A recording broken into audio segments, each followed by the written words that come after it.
What up? What up?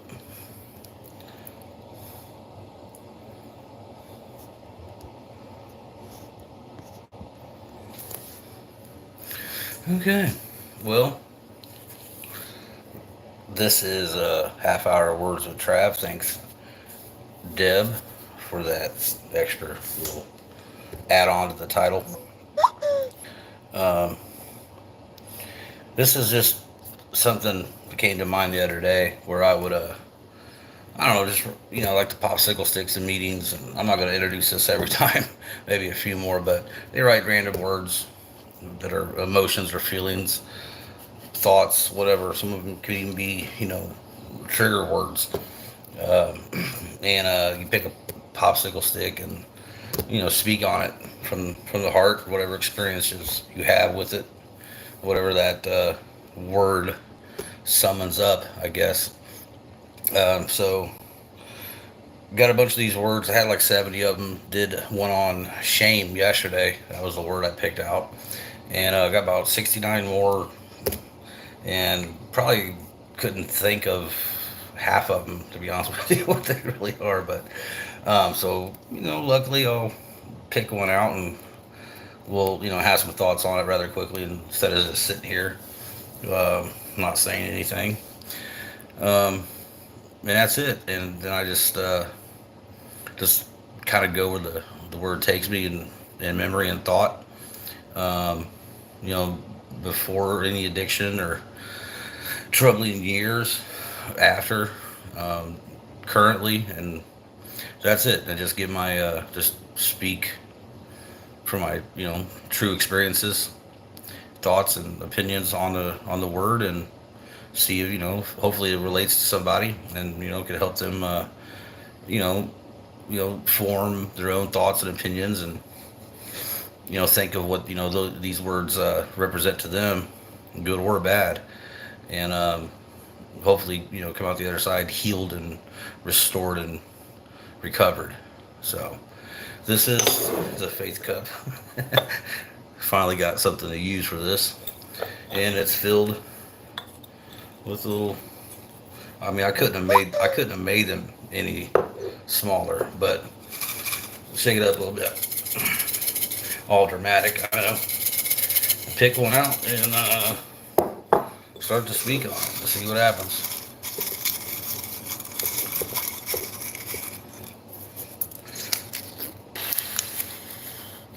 Loss, loss. Um. All right. Half hour, so 27 minutes. Speak on loss. Who hasn't experienced loss? It's not. I mean, the word when you first hear the word, at least for me, and maybe most people, um, relatives, friends that have passed, friends that have succumbed to addiction via overdose, suicide. Like those are maybe the top ones. Um, but it could be other things in general. Loss of work, loss of relationship, um, time, loss of time. Addiction definitely eats up a lot of our time. Um, Pretty much robs us of a lot of it. I know, there was never any healthy time spent in addiction. There's never any positive time um, that was spent, chasing drugs and alcohol. Um, loss, loss of a lot of potentially good moments with friends and family. Um, Money, loss of money, loss of time. Hey, Andrew, what's up, bud? Yeah, yeah. Oh boy. So anybody that's watching right now, just a few. Think about, and you can comment if you want to, but I'm just these are really just me trying to just get this all out. But if I definitely see a comment that I think's that triggers me in a good way to speak on it, I will, and chime in. Think about what loss has really meant to you, and try definitely not to like I said, I brought up a few things. Loss, like if we were doing Family Feud, and that was the word. I think people, relatives, family would come first, and everything else down the line, time, relationship, and money, stuff like that. Then we're talking about as bad as loss of family. Exactly, the further we get into addiction, and I'm going to speak on addiction specifically, but it doesn't have to necessarily be addiction. You don't have to ever have picked up a drink or drug to experience loss. Many times it will lead to that, but some are strong enough to and have faith enough above all. Like if you're strong without faith, okay. I always thought that I was, but anyway, um, loss does not have to be drug related or alcohol related, but it would definitely be people and family would be probably the top one. Um, I think loss could also you want to factor in lacking lacking lacking family, lacking relationships, friends, through the years. I mean, I grew up without brother or sister, no dad, and that's something I would have benefited from, right? We would have benefited from that. I mean, some families, though, I mean, could actually be detrimental as well. I understand that. But, in hindsight, and I'm grateful for everything that I have now. Everything that I didn't have and everything that I did have, um, I didn't do my best with, and I didn't nurture. I took for granted, and I ruined a lot of stuff that I did have. So all the while, when I'm saying I need this, or this person left me, or this person passed on, I mean, I never really respected that time with them. Um, I didn't grieve anybody properly or whatever. So it's a difficult thing to speak on loss, but um, it's definitely something that I look back on, and I know that I've used in many ways to validate any kind of drug use or alcohol use or irresponsibility, immaturity, unaccountability. I was like, well, I lost this. This person is no longer around. Um, I didn't have this, so I would just use loss as an excuse to just be whatever, to live a trivial, uh, meaningless life in every sense. And yeah, just gonna get to that. Yeah, I mean, you could prepare your excuse for the loss that is potentially and eventually coming in the future.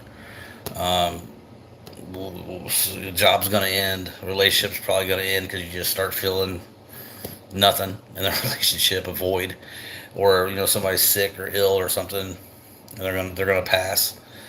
Somebody with a serious drug addiction or alcoholism, they're gonna hopefully surrender their will and their life over to God, so He can really heal their heart and then heal everything else after that. But sometimes I definitely planned my grief in advance, uh, how it would look, how it would sound, how I would look, how I would sound, to play that sympathy card. Which I talked about shame yesterday, and a lot of that loss was definitely something that was tied in with shame. Excuse me. And yeah, I would do that. I remember years ago, you know, um, my grandma was Geneva was the center point and the most influential and supportive and caring and loving individual I had in my life. Um, Up until I met Deb, and my grandma passed in, gosh, 2015, I want to say. Um, Quite a while now. It's crazy, but I mean, I thought she was going to pass way before I even in 2012 or 13. I thought she was in her last days, months, or whatever. Even wrote out a whole diary called the Chronicles of Geneva, which was just my daily and nightly times with her, just being with her. It was me and her in an apartment for months and months and months. I couldn't even tell you how long. But I wanted, and her health was deteriorating, and I thought she was going to go. She wouldn't let me call the paramedics or anybody, so I would just kind of think to myself, well, I'm going to get some charges because they're going to be saying I'm neglectful and I didn't even belong at the place I was staying at her, with her at. And so I was like writing all this stuff out. Just, it was pretty truthful. Like there was some stuff I left out, but there was nothing in any of those chronicles um, that was exaggerated or lied. I was just really trying to cover my butt and be like, well, this is what happened. Like somebody's gonna look at that and be like, oh, okay, you're free to go. That's how sick I was. And I wasn't even really in a dig. I didn't have money. I didn't really have access to anything. I mean, maybe once or twice a month I would drink or something, but it was rough. So there was really no money. I had no friends. I had no hustle. There was no way to really get anything. I was just existing. But I thought that was really coming to an end. I believed it that much. That's why I wrote that out. Um, so I don't know if that was really pre-planning the loss of her or the grief. I was just trying to save myself from going to jail for whatever. And I didn't. I made it to Missouri with a friend that I'd always really used. Not used with, but used to use. Like I'd like kind of almost demand alcohol to hang out with.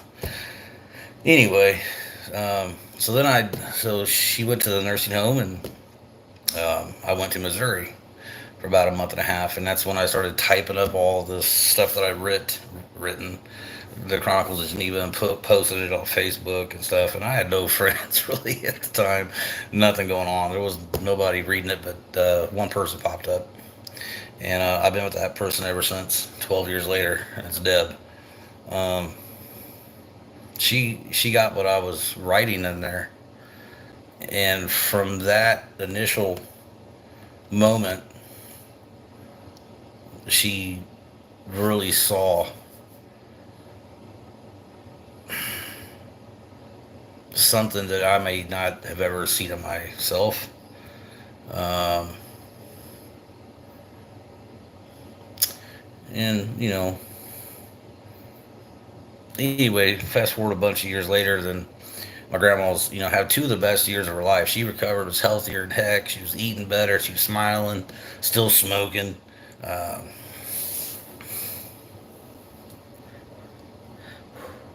Hair grew back. She was going more places, on trips daily from the Christian nursing home than I was going.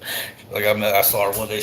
I was gonna hang out with her. She's like, "Oh no, this is my Cracker Barrel day. We all go out to Cracker Barrel. Then we're playing bingo when we get back here." I'm like, "Fine. I got better things. I had nothing else going on. I mean, being here and doing whatever." But like, it was cool that she got to go out and experience, life, and she was well loved. You know how they always say, "I love my residents and the people." She was absolutely revered out there from, every indication that I got. And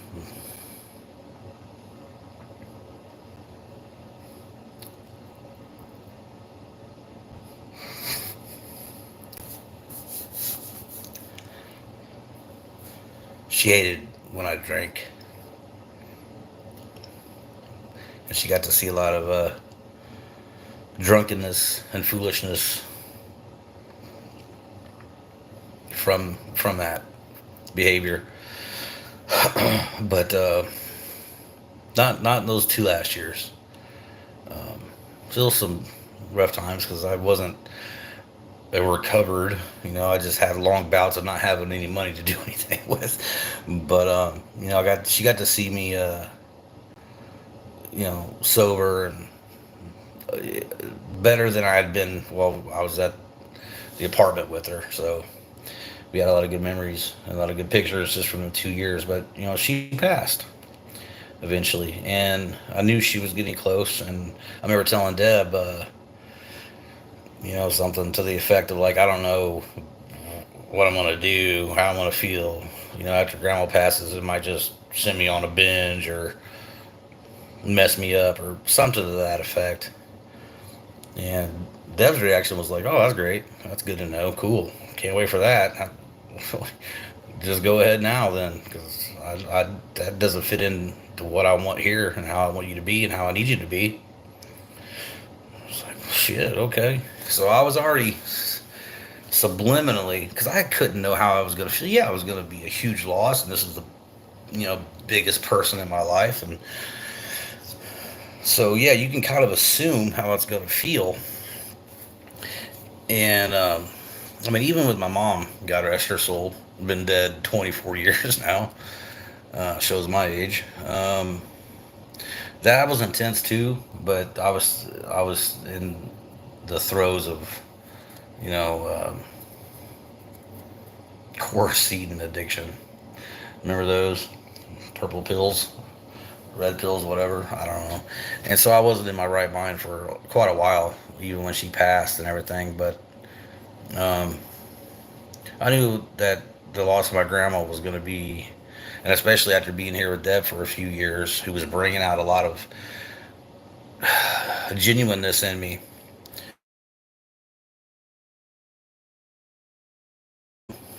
I was like, man, I'm gonna have to like this woman's gonna that I love is I'm not gonna be able to like fake the grief on this one. And I always had, whether I had anybody or not in my life, all the time. So I was like, man, I think that was what I was more fearful than anything. This is as bad as that sounds. I think looking back on it, I was more fearful how I was going to look and sound, um, and how that was going to be perceived. Like by a woman who's shared more loss. I mean, everybody's loss is individual and personal, but she's definitely been through enough and have lost enough close people to be strong enough for me in my, you know, moment of grief and weakness. I just didn't know how I was going to go about it. Like I was scared. I was scared she would see me as weak and that I wouldn't get over it. And then, everything that she was, liking about me and falling in love with me over was just going to, that's all that was going to be. Like I wouldn't be able to shake it. I thought it might break me. Um, but her response to that, her reaction, and really kind of broke through my psyche a little bit, my preconceived idea of how that was going to go. Um, and I was like, oh, okay, well, I'll get through it with you. Let's do it then. Let's face that, and I won't have to be alone. And whatever that's going to make me feel is going to make me feel. And it turned out that sadness and heartache and memories and even some smiles, a lot of smiles, a lot of laughs.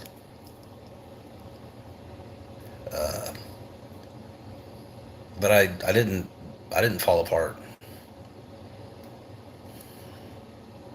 I was able to grieve as a normal person with an amazing person at my side, and that's the only loss. I gained so much after my grandmother's passing. Um, I know that sounds But I realized that I can make it through some stuff, make it through other people dying, as we all will and do, and many more have. Nobody on the level of my grandma, but I don't know if it's strengthened me or whatever. I just knew that I got somebody I could face this with, and I don't have to fake anything with or exaggerate to get anything. She's not losing me because she sees me crying. I don't have to go run to a bottle. I don't have to go to the bar and look for a few people I kind of know and then pour this story out so they'll buy me beer. It grounded me, but at the same time, it lifted me up. And I've fallen off several times since the alcohol and drugs, but that was the only loss that I never turned to my advantage. That I never sought to gain anything um, with the loss of her. And it's enabled me to see life, people's deaths for what it really is. The time that you have with certain people is special. It's short. It's always fleeting, but it's forever precious. God allows us that, and He'll allow the pain. He'll allow the real pain, so you could really understand that He's always with you, and the joy that you eventually receive supersedes all the pain, the grief, the loss, the heartache, and it ultimately led to that. It took some years, but um, so I'm a better person for knowing her, for having her in my life, and even after she left this world to be with her heavenly Father, to go back home. Um, all of that, her life and death, I'm better for. But you know, other than that, addiction, especially, it's we lose a little bit more of ourselves and our dignity and our pride, our self respect every time you pick up, every time you make a call. Um, and you get to a point, I think, that that's just gone, and you're just a slave to that addiction and that possession. And if you're lucky enough to come out the other side of it, whether it's surrendering to God or just going to rehab and going to meetings, and you start sitting with all them feelings again, and you sit there with your head down. Mostly, not everybody does, but and you're sane and sober and clean, but you feel low. Like you've become the loss, and you're back to ground zero. And that's especially the loss after sobriety. Um, that can be overwhelming. I know it can be overwhelming for certain people. Um, Thinking about, like, well, just because I'm sober and clean now and I got 30 days or however long, the wife's not coming back. I can't see my kids. Nobody's going to hire me. I got these charges. I got these fines, and it just becomes like all the stuff we ran from. That's still there. But now we got all this other stuff to deal with. And it's just, it's insane. And it's too much for some people, eventually. And everything that, every loss we experienced along the way before we ever picked up, um, It all adds together and builds to a future excuse to go use, to an ever-ending detour of life that just leads to dead ends. But it doesn't have to, and for a lot it doesn't. And what I'd like to say is, I've tried twice to kill myself. I shouldn't have said that word on Facebook, but uh, I don't. I truly believe I'll never get to the point of feeling that way again. But meetings didn't do it. People didn't do it. Reading stuff didn't do it. It was God. God can restore, and everything that we've lost with so much more. So many more people, so many more friendships, so many more relationships, so many more connections, so many more financial opportunities, so many more experiences, and so many more memories that are just as, if not more precious, and will prove to be, over time, as ones that we always grieved over, or hidden, used because of. And the greatest loss that you could ever choose is to give up and lose yourself that is attached to all that loss of the past and the trauma of it, the memories of it, the heaviness of it. When you lose all that and give that all up to God, and be like, take this, because I'm going to kill myself over it. I'm going to keep using. I don't know what else to do with it. There's so much now. I don't even remember how I felt when it happened. I'm not even dealing with any of it. So, and He takes it. His burden is light. And He'll start to heal your heart. He'll start to give you the courage. He'll start to give you the confidence. He'll start to restore your dignity, rebuild your confidence, start to provide solid ground for you to walk on so you could step into your future at whatever pace, and not get lost and turn around and go right back to that same detour and that same dead end again, till it's truly a dead end.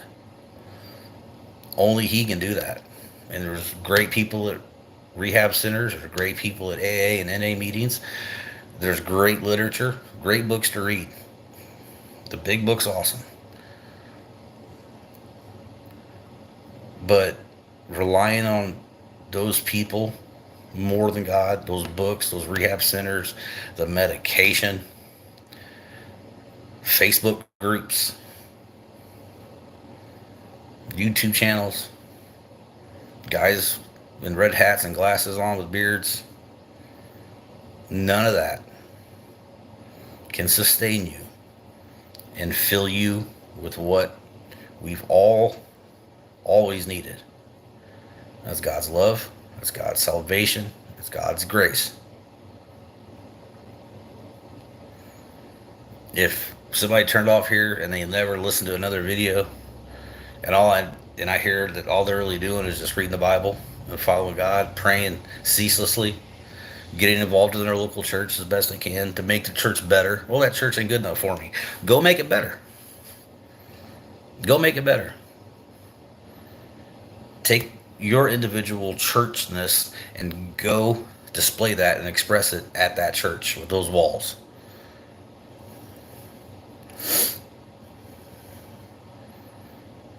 Don't ever rely on somebody else, no matter how good of a word they got to share with you, no matter how much you relate to them, no matter how many things make sense to you and make you realize certain things. Always, always, always, and forever understand that's God that's providing that. It just is. If I ever say one thing that somebody else hears and that helps them turn some corner to maybe never use again, to put down the bottle forever, well, that's God. It certainly ain't me. Well, why wasn't I doing it 46 years ago? Don't follow anybody but Jesus. Don't believe in anything except that word. Because we could all lead each other astray. But if I ever stop ending these lives or don't ever mention Jesus or God in the beginning, the middle, and towards the end, then I'm doing you a disservice. And I'm just basically deceiving you and myself. And that's as honest and real as I could be. So you go watch all the videos of pastors and preachers and motivational speakers. You can share all these events to all these, links to all these events and all these ministries, and comment on all these live events and everything else. But if you're doing all that way more than you're opening the biggest Bible of all, or the biggest book of all, which is the Bible,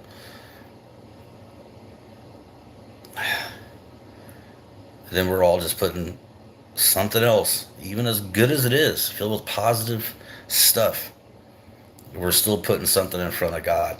Because without God, first, foremost, and always, without acknowledging Him first, we're just kind of blocking all the blessings, all the rescuing, all the saving that He and only He can do. Because without Him, there would be no video to make. There'd be none of that stuff. There'd be no groups, no events, no gospel songs, no churches, no words, no breakfast, lunch, or dinners with Jesus. There'd be no ministry without God. And if we ever lose Jesus, then we're lost forever. And that would be the greatest loss of all. So, lose yourself so you can find yourself in Christ. And once you allow Him to enter you and enter your life and be filled with that Holy Spirit, always seek it. And know that you can get through any loss that comes your way. But you will never lose your way. And that's probably good. Half hour and 3 minutes. Words with Trav. That's all I got. That's good enough. Loss. Yeah, I think that sums it up. I appreciate everybody. I went over a little bit, but hey, everybody be good. But be good to yourselves first.